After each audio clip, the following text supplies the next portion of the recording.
Good afternoon.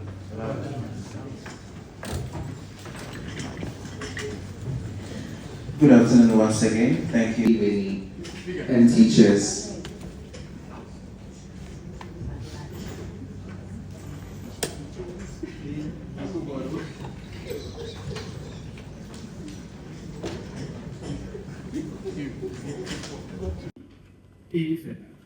Let me use this opportunity to commend the second deputy speaker, my own deputy speaker, and chairman of the local organizing committee, and the entire membership of the committee for the exceptional work, dedication, and professionalism demonstrated in these past months towards this upcoming conference.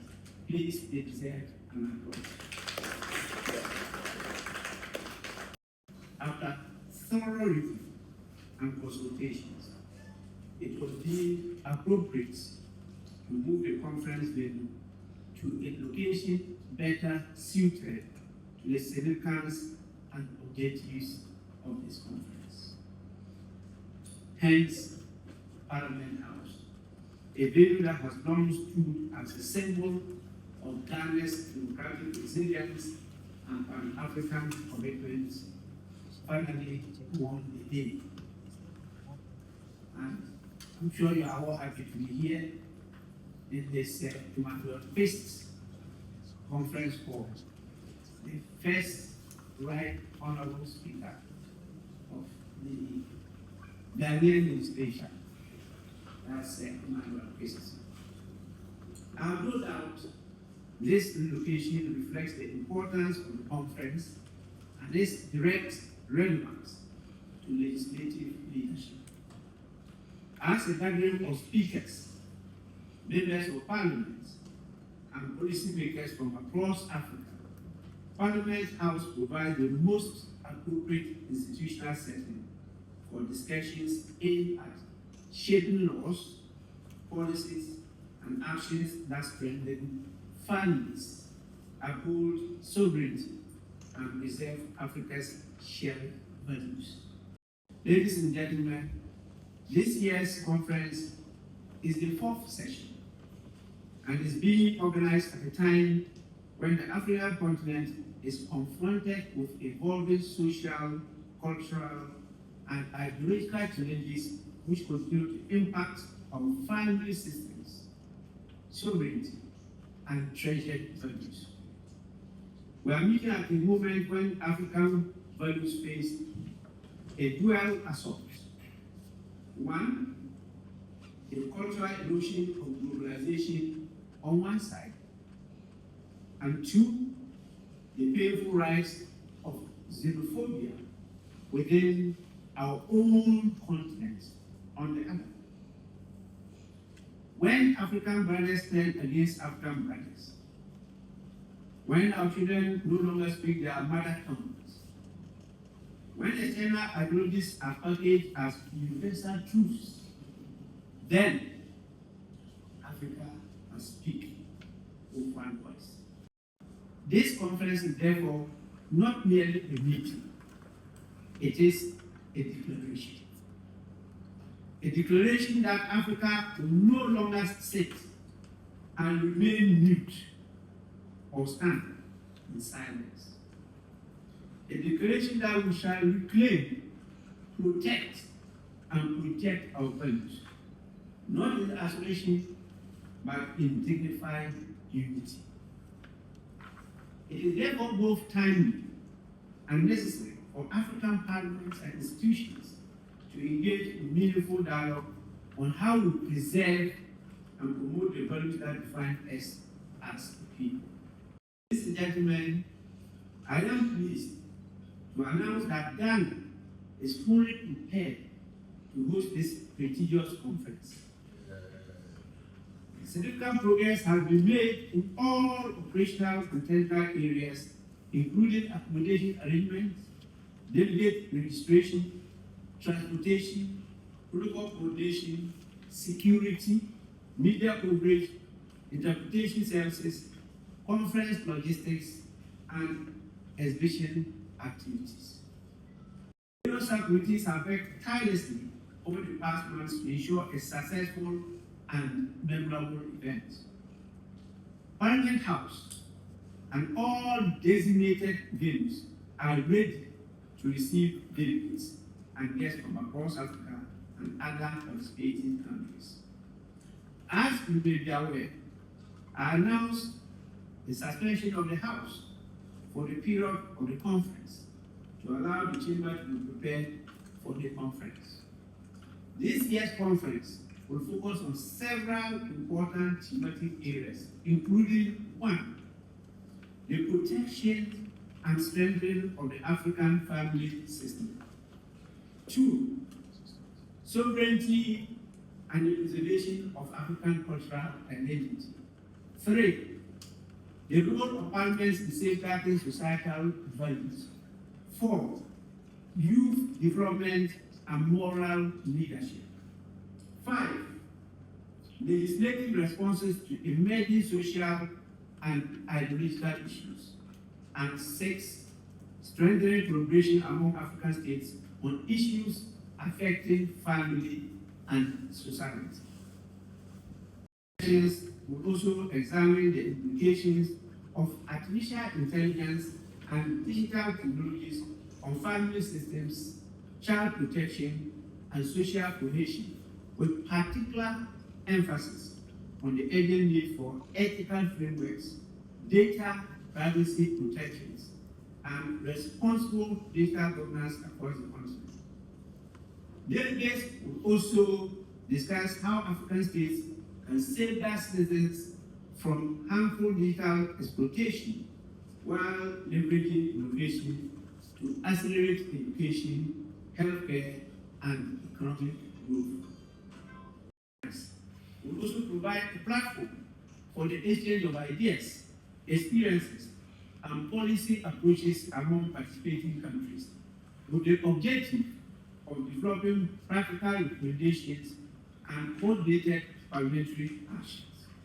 In addition to the plenary sessions and panel discussions, delegates will experience Ghana's rich cultural heritage through exhibitions, cultural performances, and networking engagements designed to promote African identity, unity, and shared values. To announce that the response to the conference has so far been very, very encouraging. As of today, over 30 countries have officially registered to participate in the conference, with an expected attendance of more than 300 delegates, comprising speakers and presidents of parliament, members of parliament, policy experts, religious leaders, academics, civil society representatives, and development partners from across Africa and beyond. A strong level of participation reflects the growing importance of the discussion surrounding family, sovereignty, and values on the African continent, and demonstrates the confidence the international community has in Ghana's capacity to successfully host this important gathering. We expect this conference to conclude work on the draft African Charter on Family, Sovereignty, and Values. I'm sure many of you will recollect the Mandela Charter. You know how many of you recollect the Mandela Charter? The Mandela Charter of 1285. Hey, it's 12. Yes, that established the empire in North Africa by Sundiata. Which empire is that?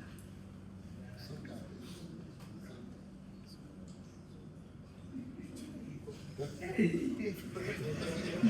we need to go back to school. Yes, the Mandela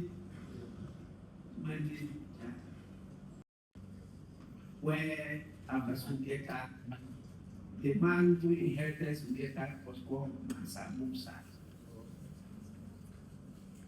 So Mansa Musa was king of where?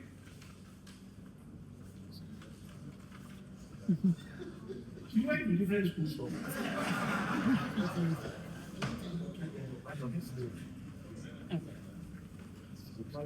The richest man that ever lived on earth. You don't know.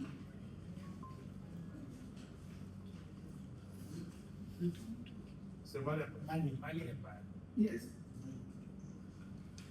So Timbuktu is a town where education was the center. The universities and the rest. Timbuktu. So we expect this conference to conclude work on the draft African Charter on family, sovereignty, and values. That the draft African Charter contains a collective statement by African leaders and parliamentarians born from interparliamentary conferences held in Entebbe, Uganda, between 2023 and 2025. It reflects a determination to protect Africa's families, uphold its cultural identity, and defend its sovereignty in the face of outside pressures.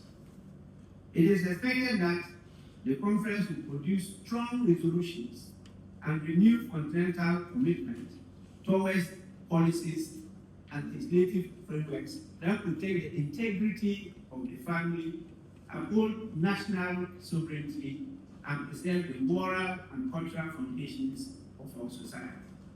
To the media, we acknowledge and appreciate your critical role in shaping public understanding and promoting constructive national discourse. We therefore count on your partnership in ensuring accurate, balanced, and extensive coverage of the conference and its outcomes. As host, Ghana remains committed to delivering a world-class conference that reflects the hospitality, leadership, and democratic credentials of our country. In line with our commitment to showcasing Ghana's rich history, heritage, and tourism potential, arrangements have also been made to take delegates on guided tours of some of the country's most iconic historical sites. Are intended to offer delegates the opportunity to experience Ghana's history, appreciate the legacy of our struggle for independence, and gain deeper insight into the nation's democratic journey.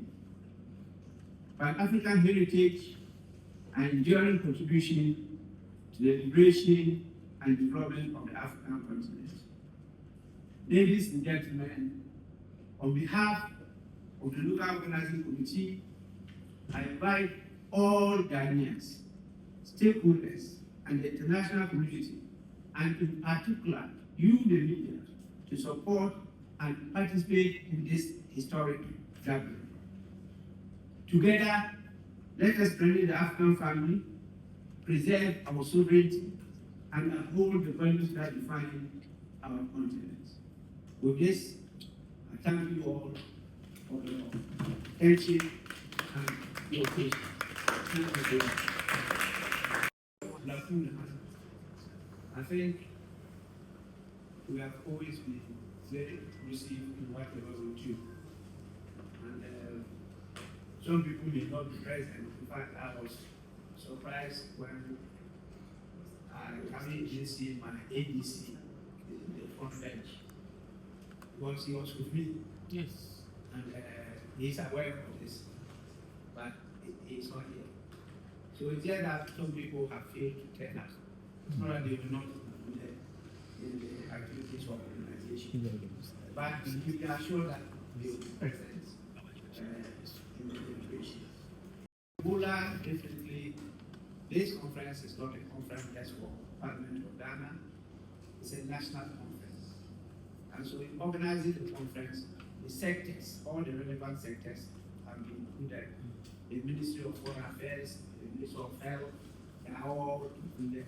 And the issue of migration or immigration or Ebola or all those things we handle together. So be very careful about that. And we have a package for each delegation that is the number of persons or type of persons that will receive them and how you are included and all those in terms of security. We are taking an event. We have vehicles allocated and people assigned to various activities. For the issue of, we asked 3 questions, right? On the press call and the movie, that was the press call, you know, you are everything. You will make and makers. Or I should say you make and will makers. So whatever we do, the press is always critical. I've stated some of the things that you have to do, but you know more than me. And you know the provisions, the legal provisions, right after the Constitution to the enabling legislation. And so you are free to do what is lawfully permitted in this country to be done. But the main focus is how you can lead us to reach out to the generality of the people, to emphasize the importance of family. And why we talk about family? You know, the family is the basic unit of society. It is on the shoulders of family that societies are built. And so if that foundation crumbles, the whole society gets disintegrated. And that is why we are focusing on family. There is good reason why that God decided to create living beings in societies. That is why we have creation. And there's clear narrative from God for us to create and fill the world. And so any society that fails to treasure its family and to make sure that it's built on the family is bound to fail. And recently we've seen the threats because of globalization, because of technological advancement, because of the type of education we do, and the pressure of work, because of our sins that we bring upon ourselves, we are destroying creation, and we are compelled to be running on a daily basis helter-skelter to the neglect of the family. And so there's a need for us to stop and think through it and see how best we will recapture the lost glory of the family. All of us seated here are built on the basis of the family. Even to know how to smile, you learn it from your mother. As you lie as a baby, a few days old, your mother is cuddling you and always smiling. And so the instinct in you to try to copy what your mother is doing is what leads you to start smiling. The mental sex can explain this better than me. But that is the basis. As I said, these threats are there.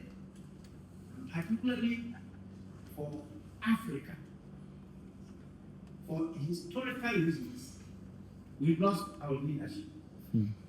Those of you who were involved at the launch of the Code of Conduct as a tool for building our nation, the Code of Conduct for the parliamentary institution, I refer to a few things concerning the importance of the family. And I talked about the leadership of Africa. And I refer to people like Jesus Christ. And many did not know that Jesus Christ was a black person. Because the portrait has been changed. So you now see the color being different from that of the flag. I just referred to Mansa Musa. I talked about Sundiata Keita, you know, and they were all built on the family system. So we had an empire. Everything was coming from Africa. The richest from Africa. The strongest from Africa. The most skillful in football from Africa. You name it. How come that Africa is not trading Israel? When they talk about university, you are talking about Timbuktu. That is where it was started. Egypt was called Kemet. Kemet is talking about the fertile soil of the Nile. When the Nile overflows its banks, there's some fertile soil that is spread around, which was used for farming. That fertile soil, which is black, is what was used to describe as Kemet in Arabic. Now you don't know that was the name of Egypt. Now it's going into some people change.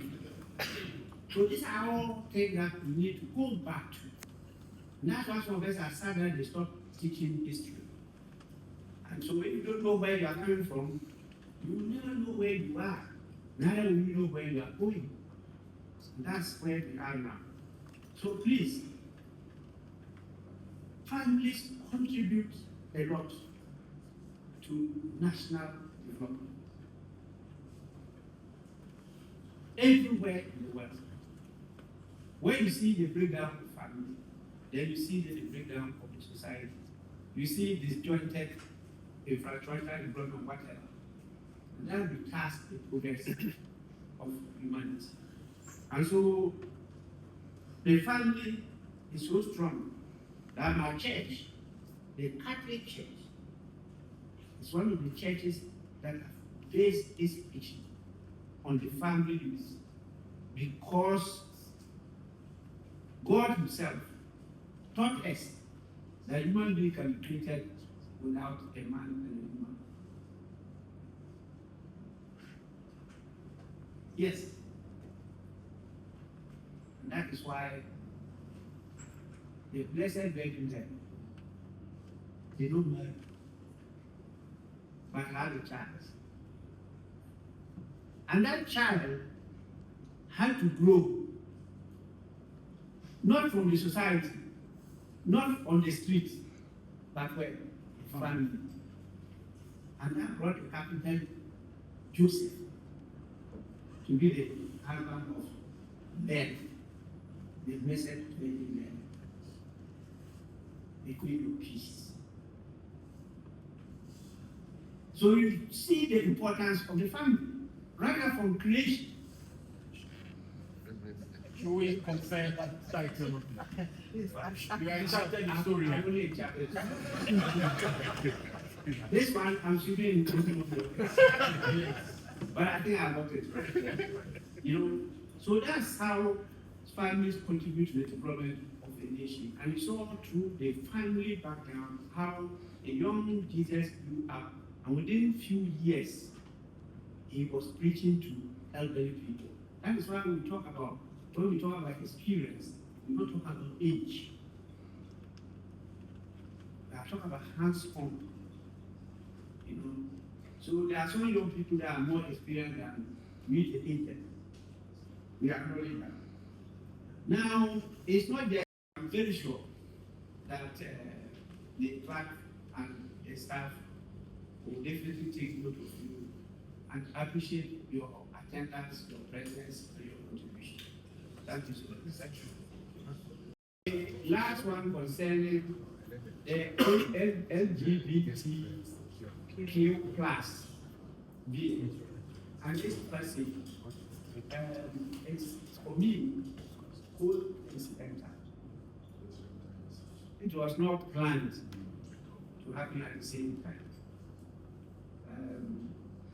I think that we have had so much time to consider that day. right after 2021, it's been reversed. It lapsed at the end of the 8th parliament. It had to be taken through the same process because we now have a new parliament, the 9th parliament.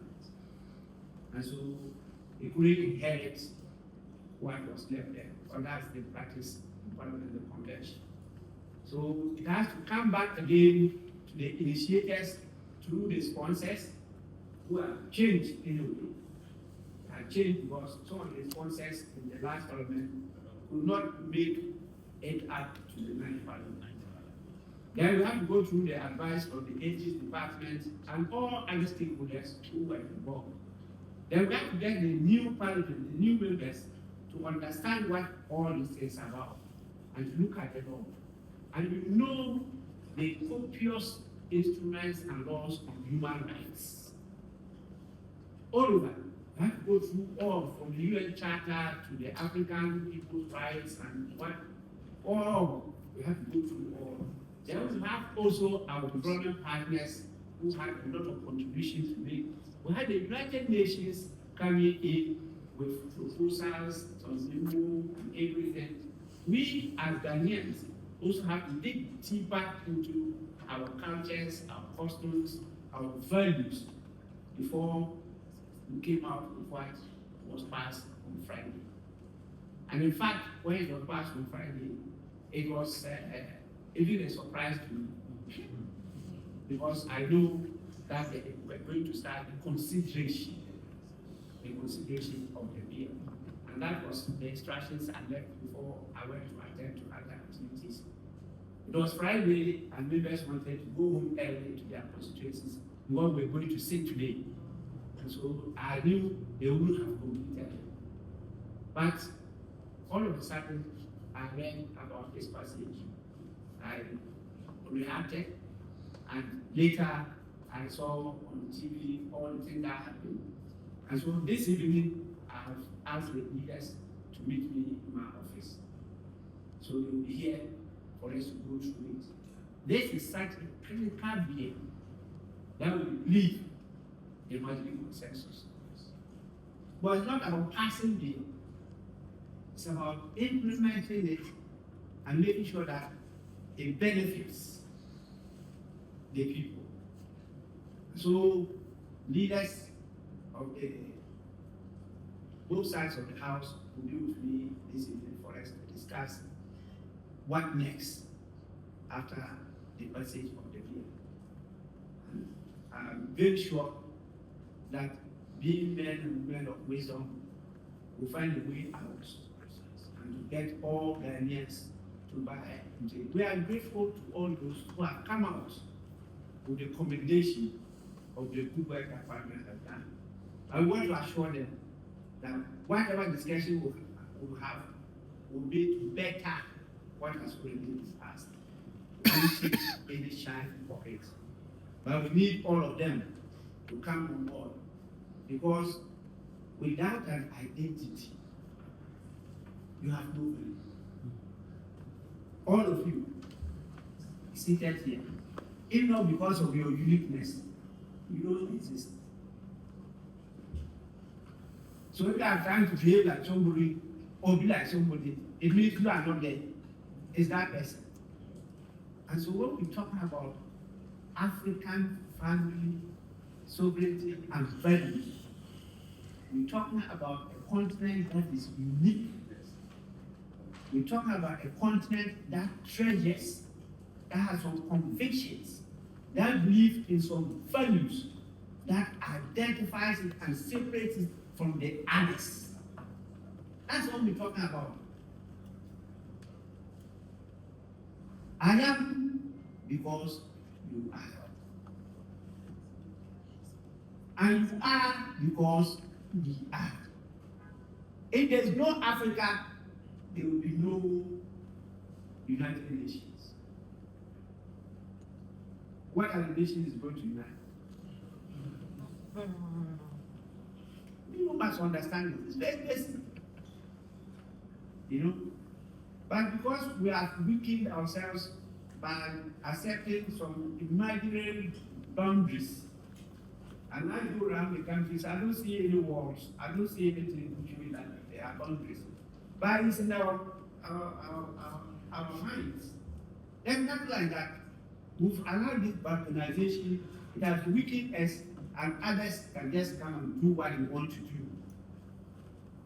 I mean, I doubt whether you can go to some Arab countries and do or say what they do. So it's not an issue of the fact that they don't recognize, appreciate our values.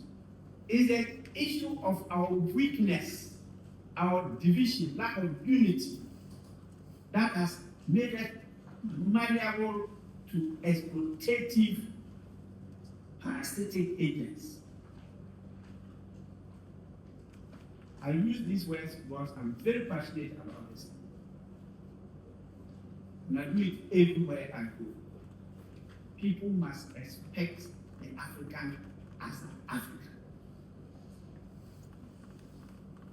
You don't see me in the light of others. See me as I am. We are made in the image of God. And God said, I am that I am. Who are you? I am that I am. Yeah. I am the African that I am. So please, let's go on. I want all of you to be there. And I want us to live with that. Because what we have, the others don't have. And when we treasure what we have, when we value it, then we can place some price on it. Because they don't have it, they will then buy it, and then we will also get money to develop. Right.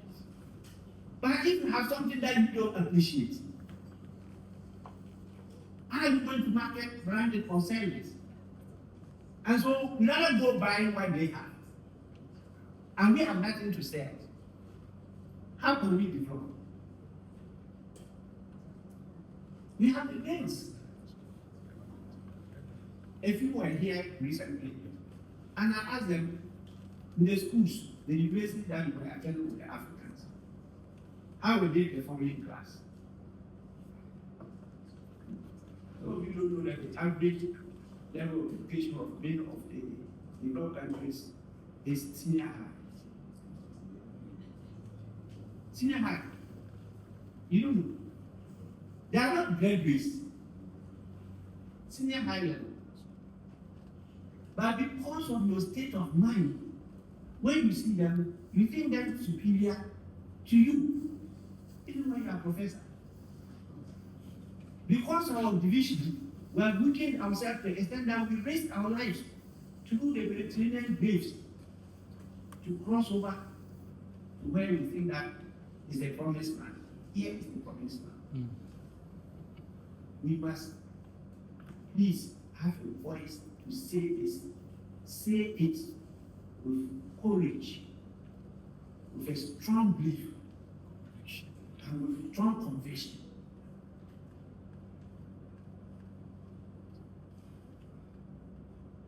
I hope after this conference, Africa will be united and will treasure who we are, what we are, and what we will be blessed with. I thank you so much.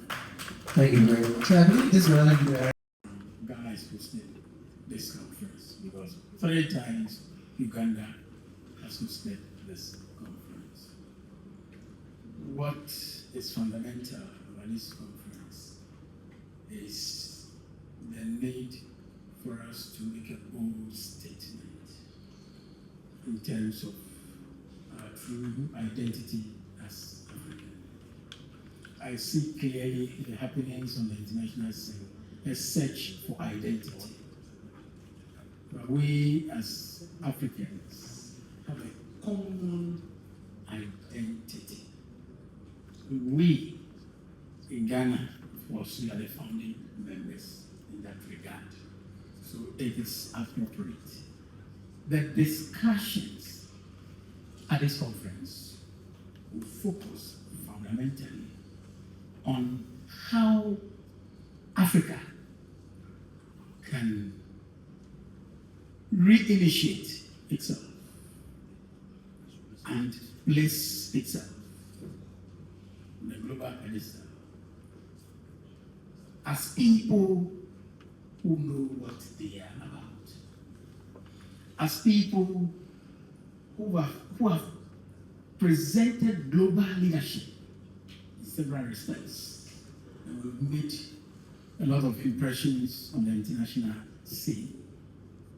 And one thing which Speaker said which gladdens my heart is for us not to cave in or to submit to some foreign ideas or look at some other members of the human race as superior to us. In our constructive engagement, I recall some time back in 1998, I found myself on the US soil. And it's very interesting here. My cousin said, you can't come and sit here and just be eating and sleeping. So go do something. So I tried to do something. And there was this American guy who related with me anytime I found myself in the workplace environment. I said, you're intelligent, you speak so intelligently. What's your level, the level of your education? I said, what are you talking about? So you think we don't have schools back in Ghana? We have institutions of higher learning, just like that, what you have here. Kofi Annan is the name of my country. What are you talking about? The idea has always been that somebody somewhere is superior to us. And that has created a lot of disequilibrium to the extent that we are always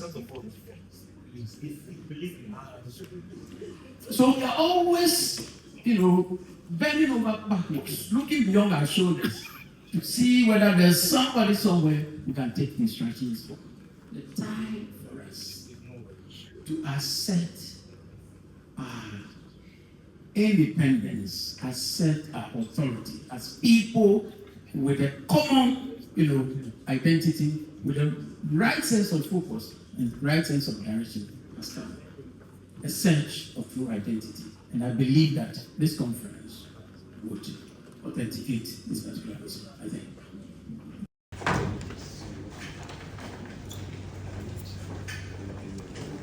Thank you. That brings us to the end of our press encounter this afternoon. We are grateful once again that you made time. So God bless you.